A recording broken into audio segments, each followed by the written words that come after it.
Welcome back to Tap Tempo with me, Matt Lange. So I've got a new single coming out later this week. It's called Quiet Symphony, and it's kind of an odd track in the sense that it combines a very folky finger-picked acoustic guitar and vocals. It's really a folk song, but on top of it, it's really over a very like techno underground backdrop. So it's an odd track, and I love it, and it's really the second single from the forthcoming album, Dichotomy. So go give that a look, and there's a super cool remix coming a few weeks later also. This week on Tap Tempo, I have the band Holy Wars. They're an LA-based band, and their whole project was actually birthed out of utter tragedy, and they make some really rocking tunes. So we got pretty deep into independent artistry and trying to make it as solely an independent artist. So it's my pleasure to introduce you to Kat and Nick. They're awesome. Well, you guys just released a new single, Battery Life. We did. What's the story? What is Battery Life? Battery Life is about it's pretty self-explanatory, but like toxic situations or toxic people. And it's interesting about this one because, a lot of our writing, especially lyrically, like TV Dinner and 1% Milk, I try and use satire, say it in certain ways that it's not so hammer on the head. And even though Battery Life has that same vibe where I'm comparing it to your energy, your battery. But this is one that fans have been this is so relatable, or this song is therapy for me. So that has given me the most excitement about this song, because I really feel like this song, though I was talking about a very personal situation, it's kind of a song for other people, Sure. And also the hook too.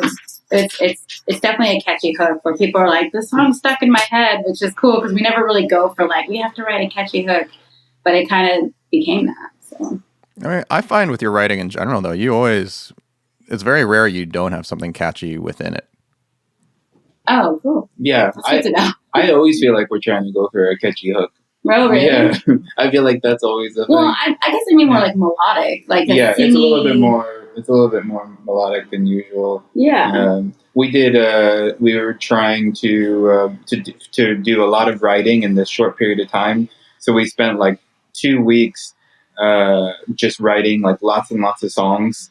But we were doing it in a different way. We were just sitting on the couch, and I would have an unplugged electric guitar. Right. And I would say, I don't want to reach for drum sounds, and I don't want this song to be cool because the sounds are cool. I want the song to be good because the song is good, and just on its own merit of just the vocal melody and the simple chord progression, it's cool. So that song came from us just sitting on the couch. I think in the 11th hour, I finally plugged into a little honeytone tiny speaker guitar amp just so there was some kind of rock thing to it. But that song, TV Dinner and 1% Milk, were all written like that. You would never be able to tell because the production by the end just got really, really big. But I think it really helped to make sure that all the chords were lining up with the strong parts of the vocal and the lyric phrasing. And it came out really, really cool, I think there's a real strength to, even with, having all of the tools that we have and Pro Tools and, all the fun. Sorry, Mike, you're going to see, he's decided now is the moment. Look, the gremlin has taken over ours. He's right. Oh my God. At least, he's pretty well behaved. Coda is just, a minute ago, he was flying over the guitar amp. But I always found that if you take a song and you break it down only to say the top line, the lyrics, and then, just a simple chord progression, be it a piano or a guitar part. If you can't play the song like that, the song doesn't hold up no matter what. And it's true. Totally. Yeah. Nick always says, if you can play it on an acoustic guitar, then, and some of our songs, it's kind of hard to do it like that. Like some songs where it's and a cool drop happens here. Yeah. And so Battery Life is one of those songs that we could just do it stripped down and it will still sound great, Right. It went for that. So yeah, it's fun. I'm glad it exists now. We've had this song for a long time, and now it's how long was it sitting on your hard drive before the light of day? December 2020. All right, that's not so bad. That's a year. Yeah, it's not too bad. Yeah, we're sitting on a bunch of songs now. The pandemic kind of really messed up how stuff was gonna go out initially, but we've been sitting on some of these songs for a little bit, and we do have one song coming on our album that is from 2017. Okay. So. Yeah. That was actually a co-produced, co-write with Dan Corniff, and he's incredible. And we just had this song forever, and we just couldn't find the right place to put it, but we knew it was a great song. It's definitely the most singing too. It's like a big belted ballad kind of thing. Right. And so now it's out, or it's coming out, and even Dan's like, it's totally not a ballad. I don't know what you're saying. It feels like a ballad to me. It's more of like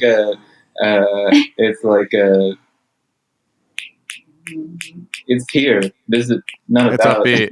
Yeah. If you listen to it compared to the rest of the album, it's really cool though. It's really cool. Dan totally did amazing stuff on it. Do you know Dan Corniff? The name sounds really familiar. This guy's brilliant. Yeah, he's a total wizard. Is he a producer or songwriter, or is he in a band too?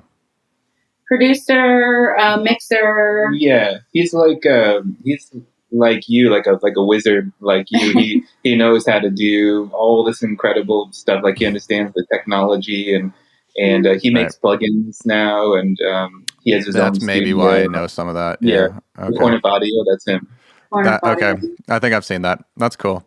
But yeah, he's been a big part of like Paramore, the Riot album, Breaking Benjamin. Yeah. So he's in that world, and when we were like babies when we first went to him, like we were kind of like that. We never did co-writes before, and even still, doing co-writes for especially our band, as you know, is only like a later thing. Like now I feel like okay, we're used to it now, but at first it was very intimidating.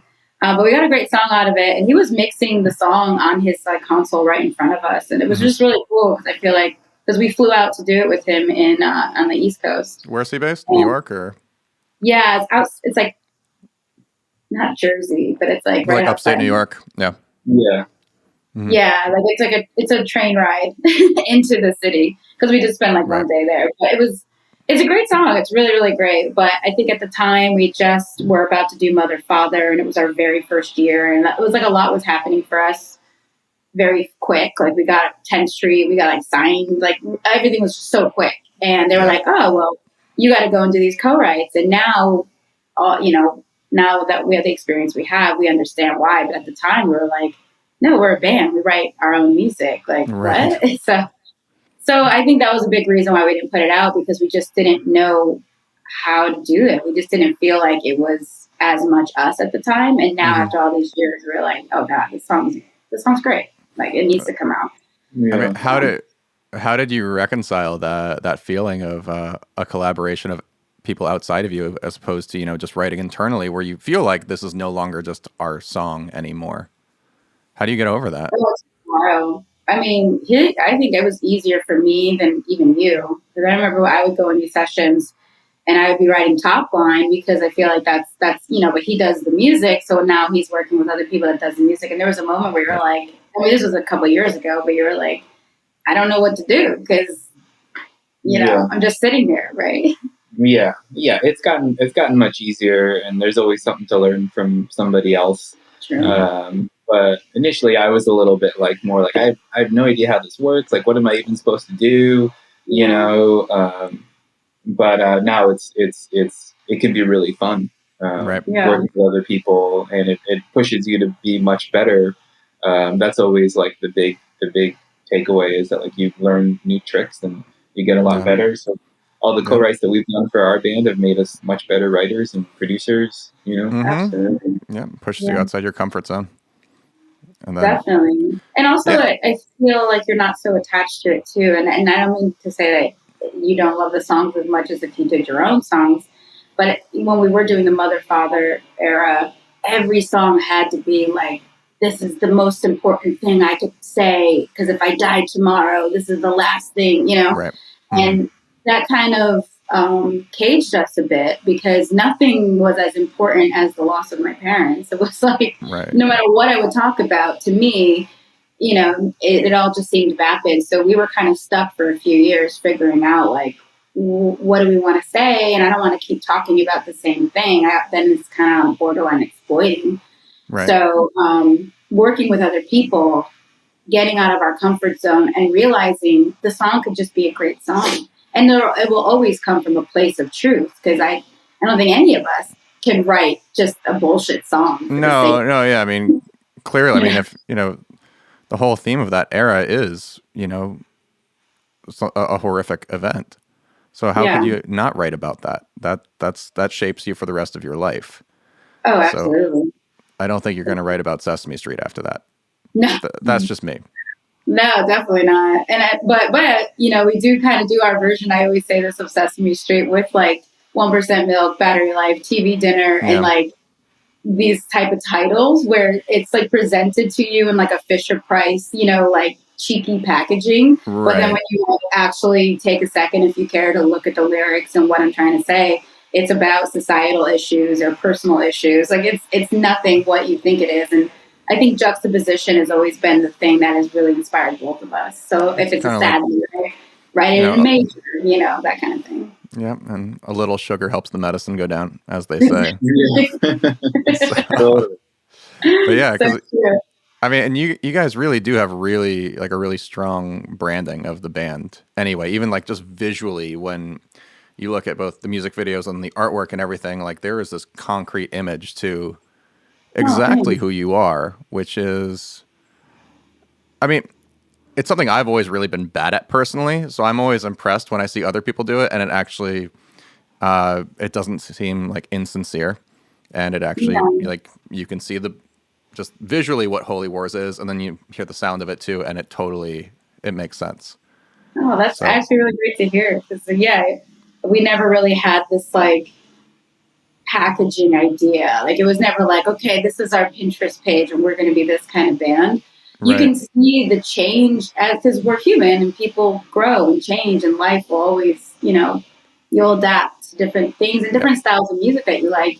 So if you look at the Mother Father era, it's way more dark and grieving and all black, because that's what I was feeling at that time. And it was definitely a lot more serious, and the videos were a lot more serious.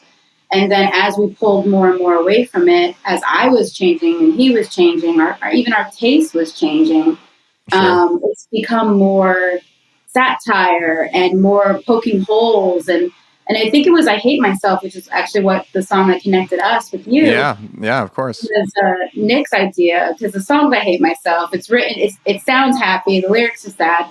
And he was the first one that was like, I think this time around, it would be cool to like not have you be so serious. I mean, you're already saying I hate myself, but like, is there a different way? And of course I was like, oh, I'm ready for this. And at that time I kept feeling this feeling of people, how we just put these identities on ourselves, whether it's physical masks like makeup, or, the Warped Tour punk style, or the, like everybody has their identity. Like, this is who I am. I'm going to live and die by this. And I kept feeling this feeling of like looking at people with just no faces. Like we all just, if you peel away the layers of all these masks that we put upon ourselves in society, we are literally nothing at all. Like, and that is the most freeing, is when you don't have to be these labels and everything you put upon yourself. So it was around that I Hate Myself time that I started to wear like a nylon over my face, where my friend and I painted these very cartoon-like kid drawing faces, because we looked at, like, if you look up kids paintings and you see how they do their self-portraits, it's incredible to see how a kid sees themselves and how they draw themselves. And it is like one small eye, one big eye. Like, it's so abstract and freeing, because they're not like trying to be something, but it's there at that point at 5 years old, how they see themselves. But also how much of it is just how much they see themselves versus also the limitation of their own lack of artistic training at that point. Yeah, they're like, this is how I draw my eyeballs. Right. Exactly. But there's something like, it's so beautiful, because it's innocent. It's just like pure. Right. And so we did those faces where I was drawing these archetypes. So I had like the badass girl with the knife, and then I had like the martini girl, And I think it was I Hate Myself, which is really just in the branding sense of things, made us go into this direction. And I just kept going further and further because I poke holes at myself all the time. Like I'll make fun of myself before somebody else gets the opportunity to. So it is like, I like the clown with battery life, that I feel like a clown being in the music industry today. So this is how, and that's what's personally draining my battery life every day. I wanted to touch on that because I mean we've spoken about this briefly before, but the idea of this performance that people do now, really for the sake of, I mean, it's like the TikTok thing and this like performative act of trying to get attention that really has nothing to do with your actual music anymore. No. And also people writing music literally so people will then perform that on a social media network, which is a really odd thing where suddenly we're focusing, or what people want to see is, basically 60 seconds or 15 seconds that somebody can make viral because they dance to it. Exactly. It's like TikTok songwriting. I say this all the time now, where I can hear a song and I'm like, that was written for TikTok. I mean, even that ABCDEFU song that was like, that you can't escape that song. It's like written for that. I mean, it's great. It is a great song. I hate to admit it. It's like, I love that. Well, no, song. credit where credit's due, for sure. Yeah. But it is, I'll notice it in many other artists too, where it's like, it is that one statement or it's that thing. And it's just like, and they just keep hammering it because they want people to make transition videos. And there's a Charlie Puth single out right now. It's called Light Switch. And it goes, turn me on like a light switch. And the music cuts out and you hear a light switch. And it's really, really just like, and then like perfect for TikTok, You know what though? I have to say, we weren't trying with Get Mine, but I was like, if any song of ours is good for this type of stuff, it is that one, because literally it's a blackout, come back with a new hot look or whatever trend is out there. But when you're trying to go viral or you're like, oh, this is going to be great, it's almost like harder because there's so much noise out there, like you said, and you have like 30 seconds. You have less than 30 seconds. You have 7 seconds, if that, to get somebody to care about you. And you kind of have to like put it all out there in the first 3 seconds. Otherwise, you just doom scroll right past you. It's so depressing. Or you just climb a pyramid of milk cartons. I've seen that. And there was a later. I mean, it's totally Darwinistic, kind of amazing. Depends. I mean, your sense of humor, you'll enjoy this, but it was this thing of people were building these like 10-foot tall like pyramids of milk cartons and try to walk across them. And as you can imagine, most people didn't. They would, they'd get up there and they'd topple over and they'd fall. I mean, it was just, there's an element of like, Schadenfreude. I'm like watching it and thinking like, oh, these idiots, So.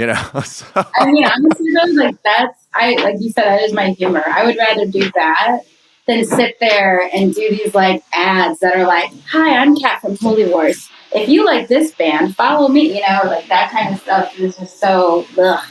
Do people do that now? I don't TikTok. So I mean, and that's kind of, I've been on it before. I did like a series of music production tutorials for them about 1.5 years ago, but it was a paid gig. And like, as soon as the thing ended, I deleted it off my phone. So, I mean, people will, of course, send me TikTok videos, which I now just have to watch like the little web browser, and they make you do a CAPTCHA, and it's really annoying, but I just don't want that thing on my phone because the minute you open it up, like, it just zaps you. I mean, this thing is made to never let go of you. I know. It's terrifying. Exactly. It is this like necessary evil that, hence the clown, because I literally hate it, but I'm doing it, but I'm also half doing it. I don't do it as full as I could do because like people, like there's trauma porn on there where people just crying and they're like, so today, and people are like, I guess it's like watching a car crash. They want to like, they can't look away, or they want to feel like they're part of it. So they're like, oh, it's okay. It's going to get better.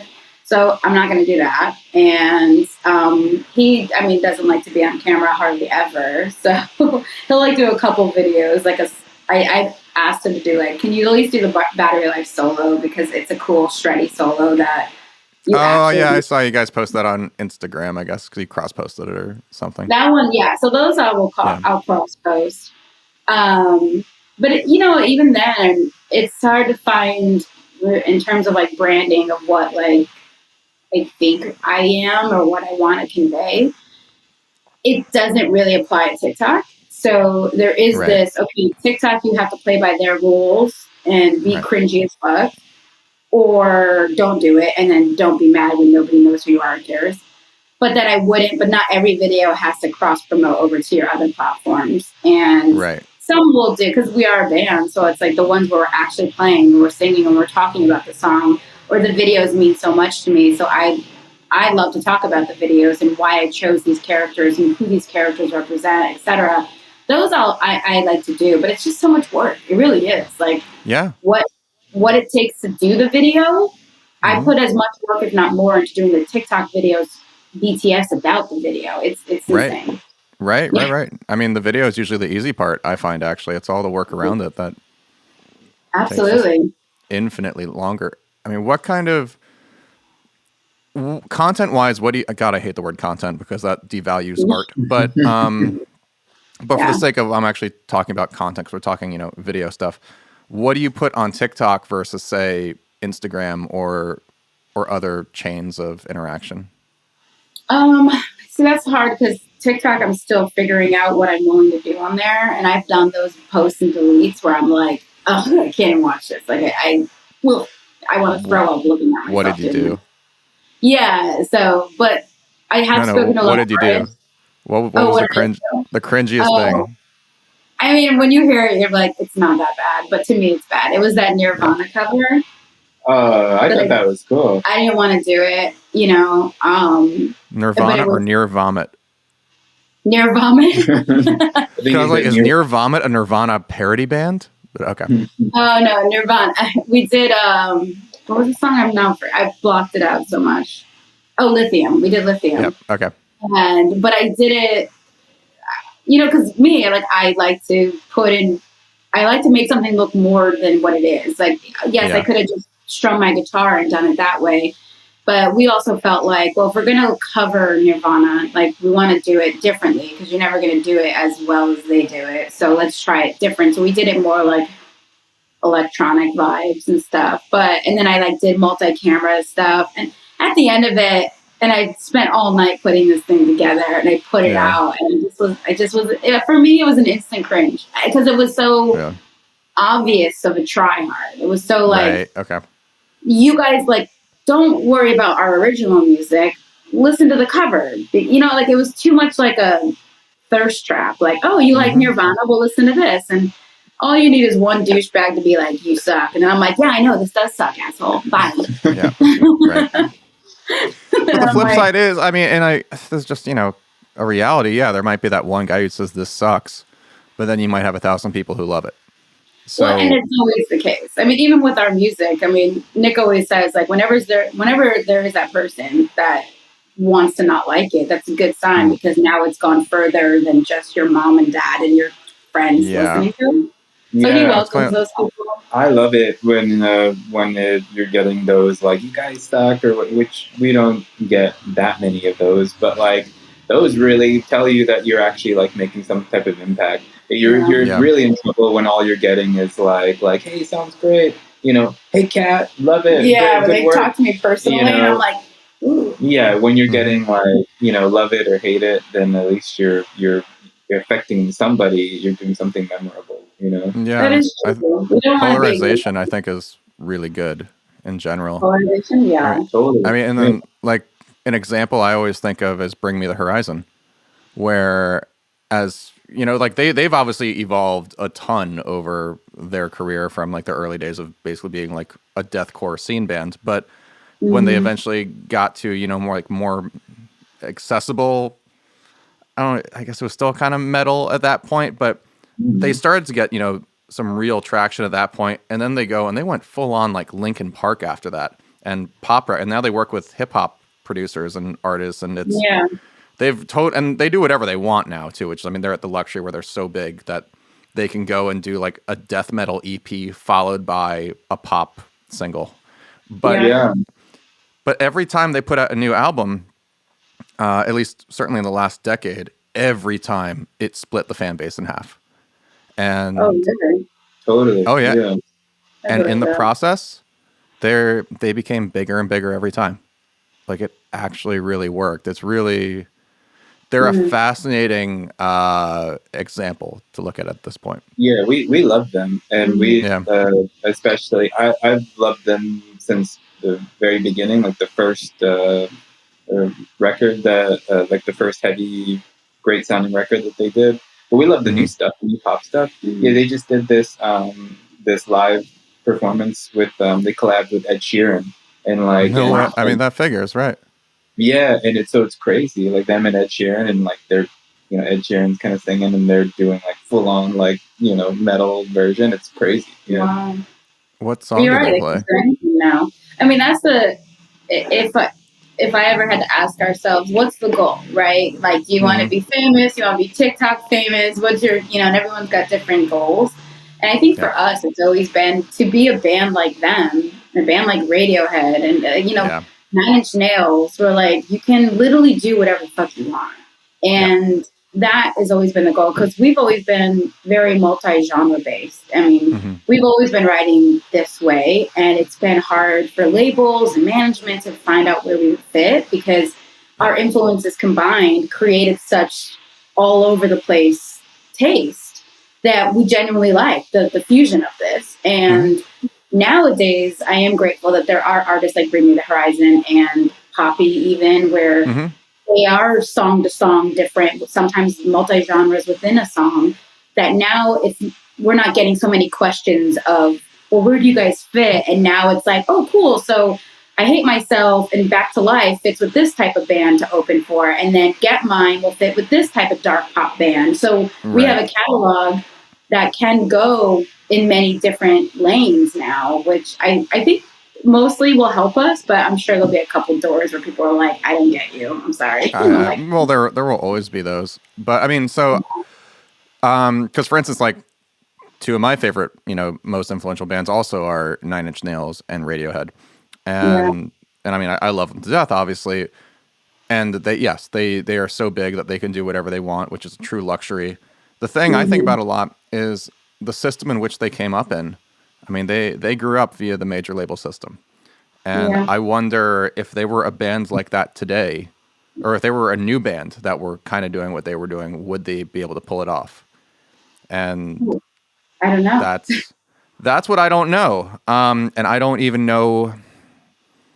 I don't know how a modern band does it now, in the sense of like just with the current climate with TikTok, Spotify, what have you, when there's no money in recorded music, and Mhm. with a pandemic, nobody could tour. I don't know how does a modern band build that fan base that allows and gets enough traction that it allows them to do this full time, but for the rest of their lives. Well, first of their lives, I think is a big question mark because even anybody that's coming out today that's like blown up in a sense, then I would question, are they going to have the longevity that those bands from the 90s has today? Right. Because of this ADHD society and because Right. music is so not valuable anymore. Right. Like it is a stream now, and we can't even sell music at this point. Maybe you'll have like a couple diehards or boomers that are like, I'm going to buy an album, but most people will stream it. And in many cases, they almost, and maybe I'm unfairly putting my opinion on the masses, but I could imagine that they look at artists like all of us, especially newer bands, and being like, oh, we're doing you a favor by listening to your song versus us giving you entertainment, us giving you a Right. service. And I think back in the day, we would buy those albums even if we only knew the one single, but we would commit to the whole album because, well, one, we had no choice, but also that's just the way it was. There was more value back then. But then, what will be a new band today? I think it is, in my opinion, it's less about the music nowadays, and it's about the image. It's like I'm Right. seeing bands get so like artists like Youngblood and all these people that get so popular that were almost more popular first because of the way they present themselves or who they hang Sure. with or what TV Right. show they were on, and less about this. It's Right. almost like the song is secondary, and the songs are going Right. to be great because they're written by all the best writers. So I don't know. That's my very bitter opinion. What do you think? I think you said something really important about like an artist having staying power. I think that like it's nothing new in the industry for people to get kind of nudged to the front of the line and get their chance to do stuff. But like, you know, 2 or 3 years goes by and maybe they've pivoted and gone into acting, or maybe they're not even doing that anymore. But like, you know, a lot of like Radiohead and Nine Inch Nails, like obviously have been around for so long, and there are occasionally like new bands that come out that like really are here to stay. I mean, you said all sorts of interesting stuff about if Radiohead and Nine Inch Nails were in the system now, like they probably if their first album wasn't a huge hit today, that would be pretty much it. But back then, you got a few tries, and the budgets were bigger, and the records sounded better. Now you have less time and less money, so the records don't sound quite as good, and you need to make it happen with a shoestring. You know, so. You literally put a thought in my head. I was like, I said, it's so true, because I was gonna say, yeah, you have a second to get it. You know, where back then there was album after album after album, and the first Radiohead album was not a big hit. Right. Pablo Honey, right? Like, I mean, it had. Yeah. Well, Creep, but yeah. It had Creep. Yeah, actually, you know, that's true. But I mean, that yeah, it's still their biggest song. So, well, yeah. Forgive me. I enjoy it. Yeah, the band. Yeah.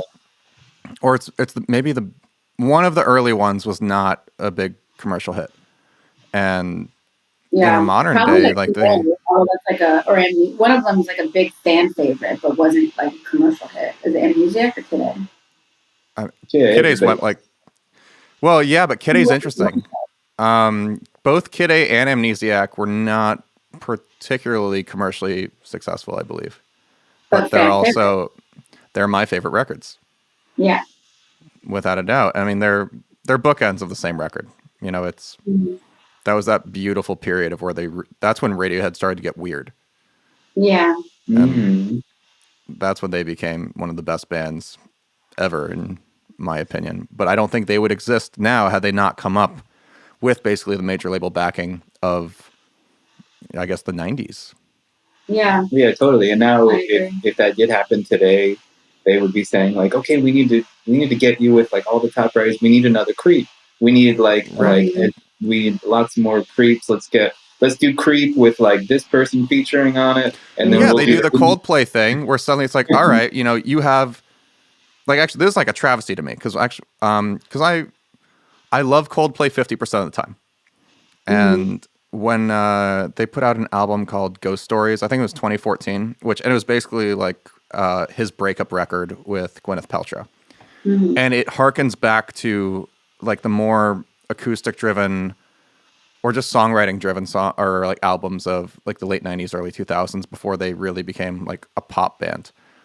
And so you have this beautiful, like and John Hopkins did one of the tracks on it too, by the way. So it's called Midnight. It's a beautiful album. You should listen to it. But at the very end, like after you have this gorgeous thing, then there's this big EDM, like Avicii collaboration. And it's like, whose fucking idea? Like, I know exactly whose fucking idea this was. You know, not personally, but like what kind. I know this is like a record label. Like, we're both on Columbia. We're going to put you together. You're going to have a hit. And of course, it's a manufactured hit. It's the single of the record. But it makes no sense at all with the rest of the album. And it just, like, it reeks of bullshit. Yeah. And it's so frustrating because this kind of mentality doesn't allow art to actually just be art. I mean, it's so true, and even to somebody like us, like we even have, like, of course, you love all your songs for different reasons. You know, some babies you love more than others, but you know, he's even been saying too lately, because you know, Mother Father we weren't going for a hit, we weren't going for any. We literally was like, it was the music that, like, Holy Word was never even meant to be a band, honestly. Like we were writing this music first, and then we had an opportunity to do a show, and then we're like, oh, I guess we'll try it, and we need a band name, so let's name it, you know? And then it kind of kept going. We just never looked back. But where'd the name come from? Well, okay, so there's two sides to the name. He had me name it because during that time, he was like, I feel like, the music and what it's about, it should come from you. So that has nothing to do with Megadeth, though. I can't tell you how many fucking fans. I mean, that's what was in my head. So yeah. I know. I mean, till this day, I hate the name now because of it. Even though even other artists are like, it's the greatest fucking name. It's great. I'm like, true, but you don't know all these assholes that have come out over the years being like, what is this? Because they're expecting like a cover of Megadeth, and they don't get that. Right. Okay. Yeah. They're expecting the song.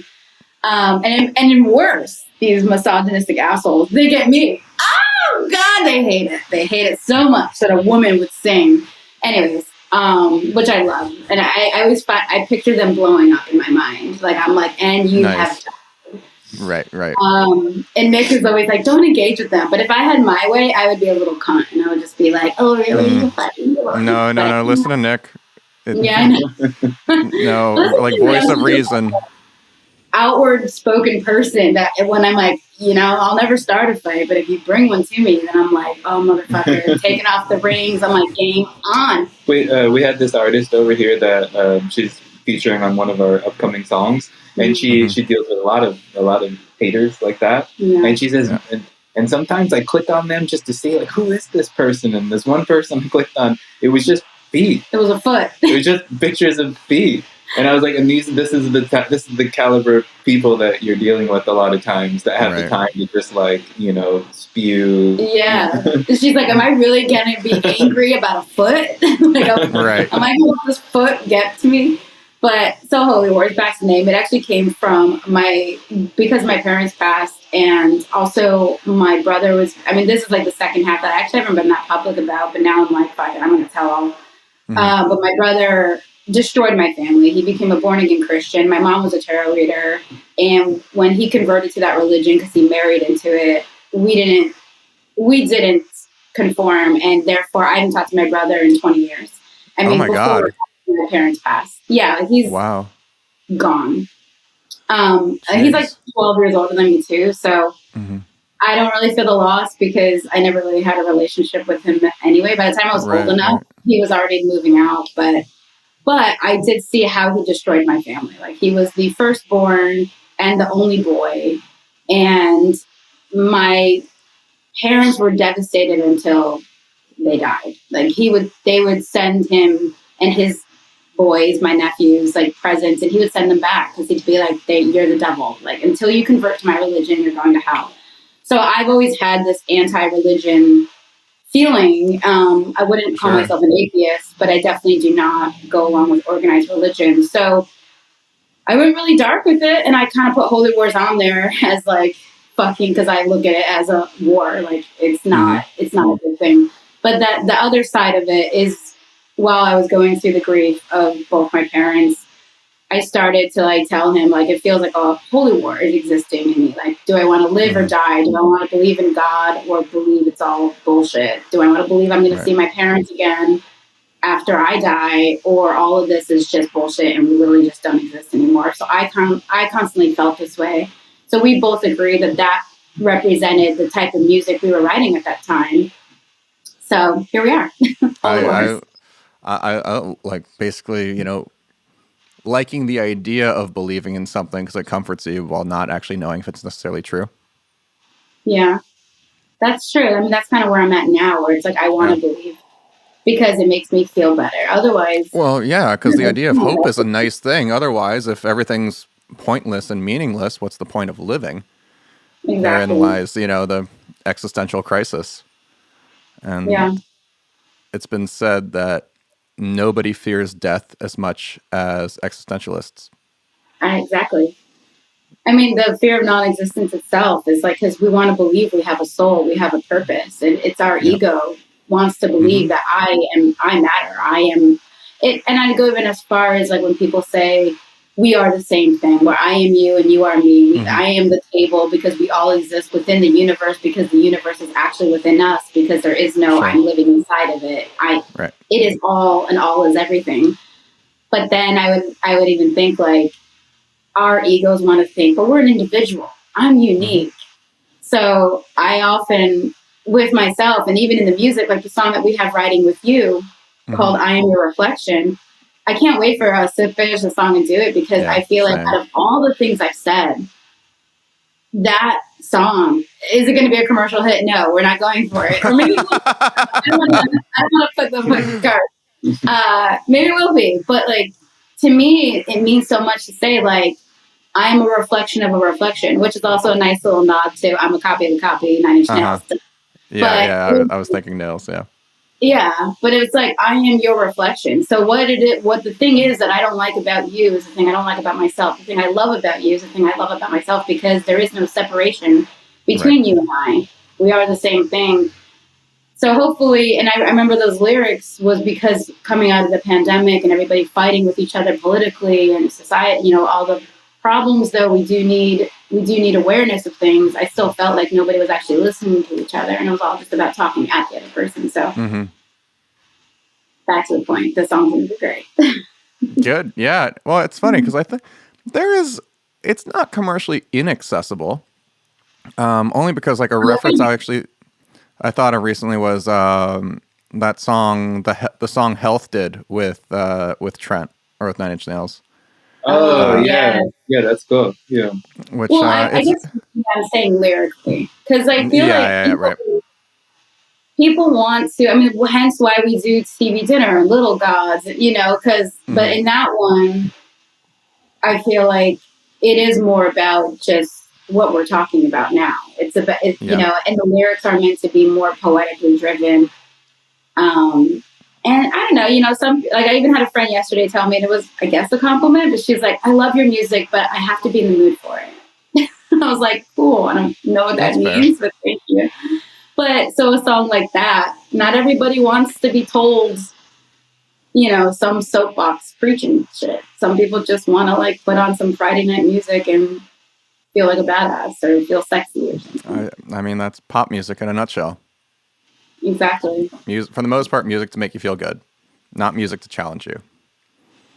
Right. And our music has always been challenging. Remember that kid that I ran into that he was like, I feel like the kind of music you write, you must get a lot of haters. And I was like, what? I was like, I actually don't think so. But of course, like occasionally we get people that don't like us. I mean, who doesn't? But now looking back, remember? Oh, yeah, that was just like like occasionally you run into like a very, very like extremely annoying person that every other line out of their mouth is just something that is just really like, what are you talking about? And how are you like pissing me off in every single possible way. Well, this, I mean, like, I don't know if I should say his name because, you know, I want to like explode, but his music is so like, I love you, girl. When I, you know, it's just very like little boy, you know, on the nose. Yeah. Very much. Yeah. But I didn't, maybe I had enough drinks in me that night. I don't know. I didn't let him up though. I was like, oh, tell me how. Like, I would love to know why you think that. And he didn't, I could see he was just like, oh, I was just going to tell you this and you can walk away with that information and fuck you up later. But he was like, he's like, oh no, I just mean like, and he kept like trying to think. And so essentially he was saying like, you say things that a lot of people don't want to hear. Like you push boundaries. Like your music's not meant to make somebody feel sexy or good. It's meant to like make you either get pissed or think or something. Which in the end, I'm like, I guess it's a compliment because I wouldn't write. It's like you were just saying, you know, with reflection over reflection, he's projecting that on you because that's what he hears when he hears your music. It's more challenging for him, so then he wants other people to assume that it's more challenging for them as well. Exactly. Yeah, it's all. We just solved that little boy's problem. We got you. If I told you his name, it's like joke. It is the most terrible. All right, I'm gonna say it. No. Okay. No reason to. But no, it's. I'll tell you after. Wow. It's that's perception, and everyone's pushing their own perception of themselves on everybody else because it makes it easier. So that's especially with musical taste, let alone everything else in your life. But that's just normal. Absolutely. Yeah. I want to ask you. Oh, what? Sorry. I was just, when you guys when you guys started Holy Wars, were you guys already together personally, and then Holy Wars grew out of that, or did you guys actually get together when Holy Wars was kind of initially writing? It was before Holy Wars. Year before. Oh no. I'm sorry. It was not a year before. It was a year before my parents passed. So we always played music together. But we got together and then in 2014. And then my parents passed in 2015. So then 2 years later, Holy Wars Okay. was started. So I took some time off, and writing music was obviously painful in many ways. Sure. And that's why that record kind of brought both of us back to life. No pun intended. That makes sense. And then where do you draw the boundary between like being bandmates versus each other's significant other? Oh, we haven't yet. Right. Is it just a blur? Yeah. Yeah, it's tough, but it gets more important to figure out all the time. In fact, like just balance in general, when you're so focused on, music or trying to get better at is what you're doing. It's really important to have some kind of balance, like moments where you don't think about it. So we used to have like any great idea or any idea at all that we thought of, we would instantly say it no matter where we were, what was going on. We would say, "Oh, you know what we should do?" That's what we'd always say. You know what we should do, and then that would always, after a while, that became like really draining, and because it would lead to a conversation. Like if I, hey, you know what we should do, and then she would say, "Oh yeah, but we should do it like this," and I would say, "Oh, I don't agree. I think we should do it like this." And then, like now, out of nowhere, everything was fine. Now we're like having like a discussion about how this idea that's never even gotten off the ground, never even existed before, should be done, and that was like a regular thing. So now, one thing that helps is like if I have an idea, I write it down, and then we have try and have like a time to discuss stuff that needs to be done. That's not something that we're always great at, but we do just try and have like a little bit of a process. And so I say to her all the time, "Are we working on the song right now, or is a better time to do it later on?" And just try and decide like what are we doing right now exactly. That's helpful for me. But she's such a creative person, a creative artist. Like it's hard for her to be that structured. She kind of just does need to kind of butterfly around, and when she's feeling it, go for it. And I try and be aware of that too, Right. Yeah, we're very different people, obviously. So working together, we've learned a lot from each other because I am like I will stress myself out because I'm very multitasking. Where it is, I can do 10 things at the same time, but at the end of it, I'm exhausted and mildly depressed. Where he is a one task at a time kind of guy, so he's learned to be a little bit more open up and like being able to kind of just go with the flow when needed. And I'm learning to be more like there's a time and a place, and you don't have to do everything the second because you have the idea. So, but in terms of a relationship too, it is a challenge to separate ourselves from the music and separate ourselves from like because we'll always work on music because we've always that's the only way we even knew each other. Like there was an MI ad that went out and we started playing music together, and that's it. Right. But there's so much more to both of us that and maybe even you can about your life as well. There are times too where I even said to my friend yesterday, I was like, she's like, "How are you?" And I was like, music. And I was like, wow, I really have nothing else interesting to talk about because that's all I do. And there's a point where I'm like, I don't know if I'm a well-rounded human being right now. And I think I need something else because it can't be everything. So with our relationship, there has to be other things too than just music. Yeah, I was thinking about the hypothetical of you get in a fight over a song, but then you still have to make dinner together. Yeah. And then one of you has like a knife, and it's just right. Yeah. Somehow, as soon as we like our studios in our back room, somehow no matter how much we're disagreeing about something, and sometimes we really you have good days and bad days when you're working on music. Sometimes songs we can barely keep up with how great the music is coming out, and other days we're like, this is terrible, it's all over. But as soon as we leave that room and like you said to make dinner, then we're laughing and somehow can kind of like it's like it's all from that room to this room is just it's fine. Right. He's bad at it though. Like sometimes because I don't know if I just hold little grudges or I'm just like, ugh, he'll just come up and be like, let's just have a hug. And I'm like, and then that's all he needs to do. And then I'm like, and then you melt. It doesn't matter. Like, Everything's going to get done, and not every song has to be the song that is going to define you for the rest of your life. And when you look at it, it's like, I mean, we're not curing cancer here, you know. Right. I like to think we're important, but there's way more important work happening out there in the world. So fighting over this one line guitar riff, it doesn't matter. But it does. But but I know if you don't fix that one line, it's gonna kill you. And and if it goes out to the world, and say they sing it back to you, oh God. Sometimes I'm changing lines all the way up. After recording. Sometimes we'll record the song, we'll get it mixed, and I'm like, I hate this line. I'm sorry, I have to change it now. Right. Yeah, we'll write a new song, and she'll be like, I'm so hyped on this song. I want to sing it right now, when there's really just like the very beginnings of like what the song is going to sound like. I want to sing it right now. And I'm like, all you're going to do is just record it now. We're going to spend a day recording your vocals, and then you're going to rewrite it later on, and then we're going to have to go through this all again. I said, why don't you just wait until you have a few days to think about it, and then almost always you're kind of like, I found a better way that I want to say that. Yeah.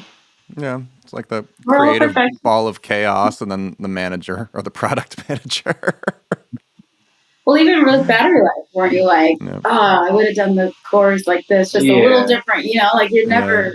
Yeah, I found like, even though I'm never totally, you know, sometimes I'm like, oh, this is really great. There's always that one little thing, and like what's surprising for me is that after some time, those things don't bother me as much.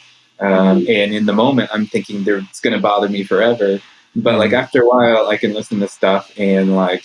And even like some things, like in our song "Get Mine," there was like one little guitar flub that I kind of kept in the beginning. I think I just stayed up all night trying to finish the song because it had to be done the next day. And then now it's become something that I'm really happy that is there, because I would have made it totally perfect, but now it's way more tense because it's just a little bit behind and it's kind of a mistake. And I'm thankful for those kind of happy accidents, you know? Oh, totally.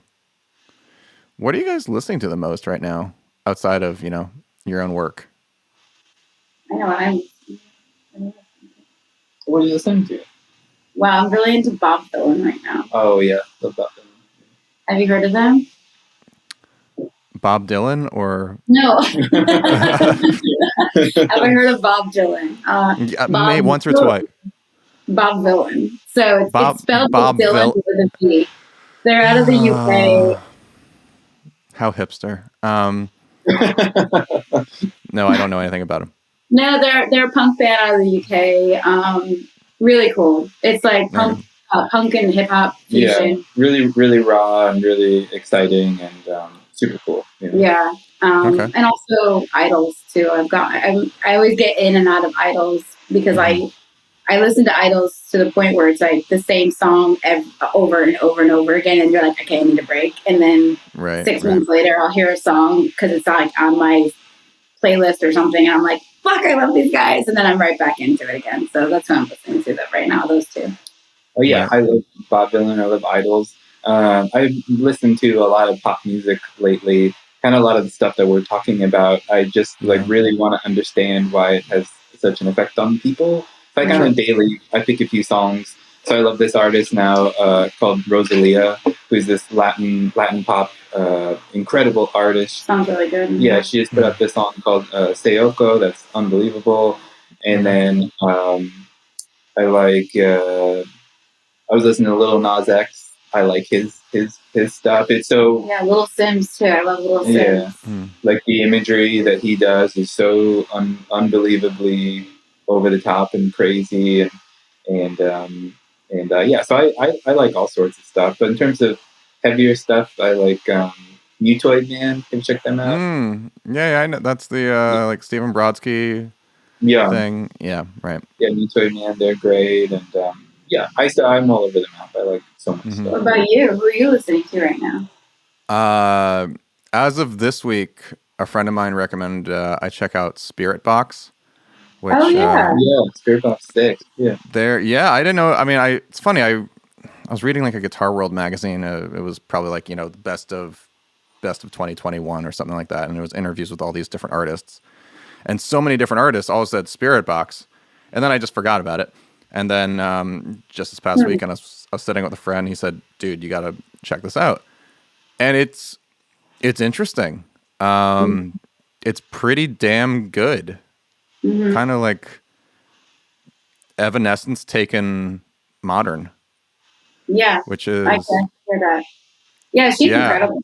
And people, I mean, well, I don't know them personally, but from what I understand, really cool people too, which I like as much. Like, I can like your songs, but if you're an asshole, it kills it for me. I never want to listen to your music again, but I hear they're really great too, so that's cool. And the thing I found, because I read up on them, because of course I'm like sitting with the beer at the brewery, just like, I must know everything about this band and like what are they using for guitars and blah, blah, blah. Yeah. Nick is the same way. I just have the body of everything. Totally like get like obsessive very briefly for a very quick moment just to like have all the information and then make up your mind after. But what was interesting about them too is because they never toured because of the pandemic. They built everything online. They didn't even like meet their drummer in person until 2021 or something like that. Wow. So cool.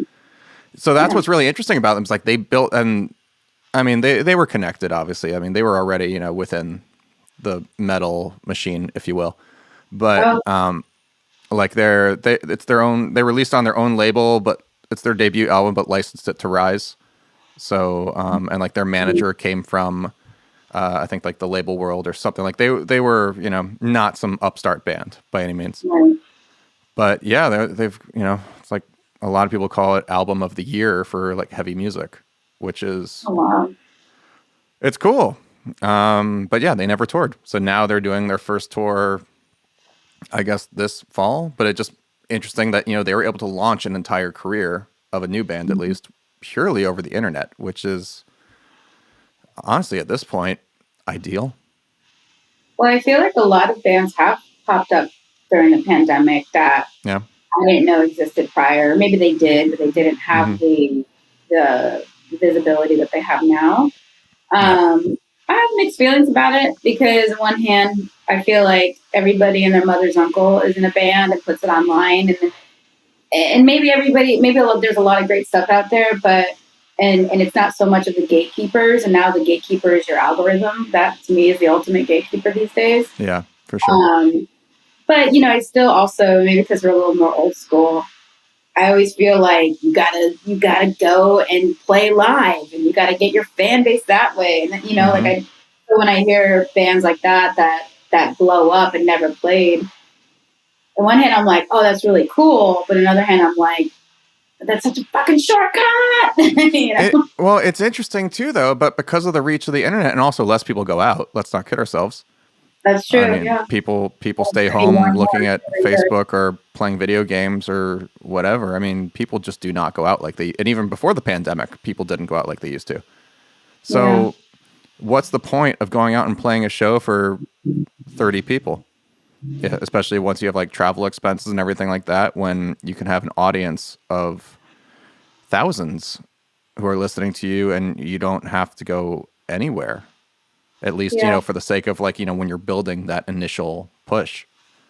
So it's... He loves that now, because when we first started the band and after we decided, and we're like that first show, and we're like, actually, let's do this. Like, let's actually be a band.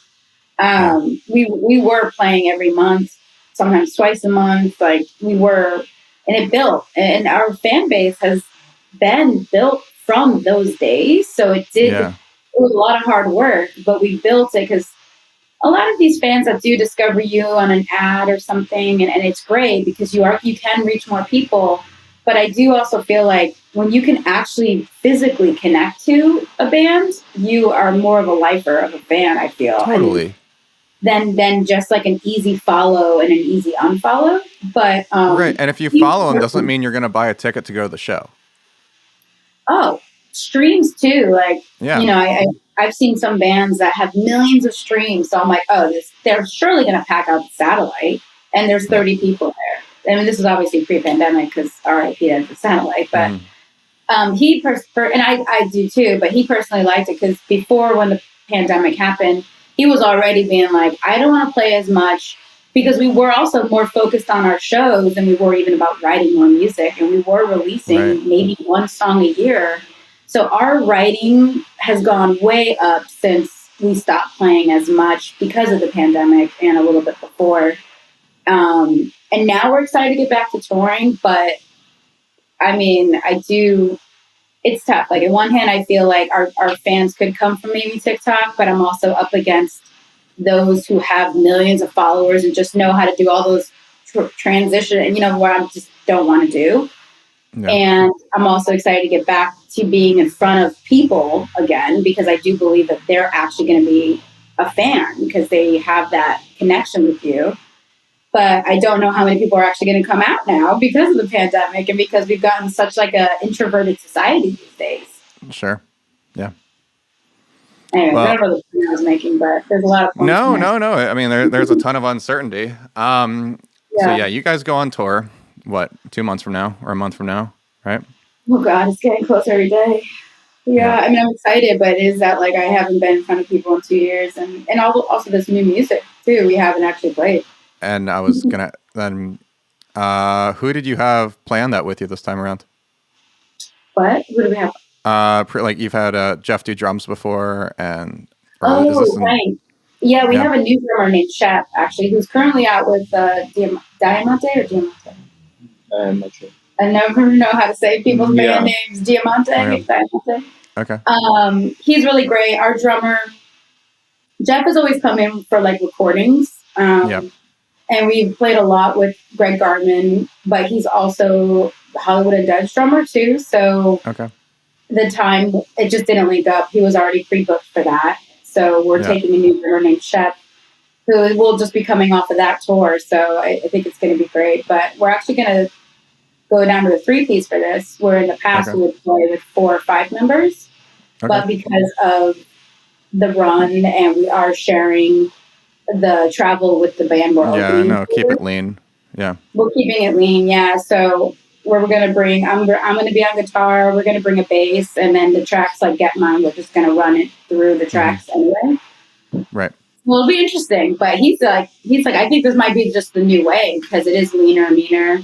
Yeah, I've been wanting to explore this type of way of doing it before, because the songs always are kind of particular in terms of the production, and there really only leaves you 2 options. One is to have like a really, really big, well-rehearsed like LCD sound system type of band, or to trim down considerably and be a little bit more track heavy.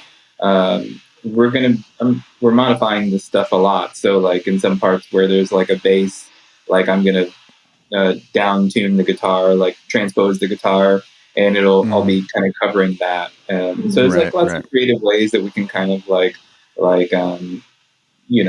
do as much of it as we can live.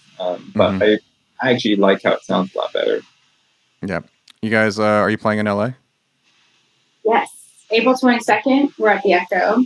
Okay. And then we don't have a date yet, but we will be doing, I keep saying EP, debut album release party, because the album will be dropping on the 29th. So the 22nd, we were going back and forth with like, should the Echo just be like more of a co-headline thing, and then that would be our big album drop.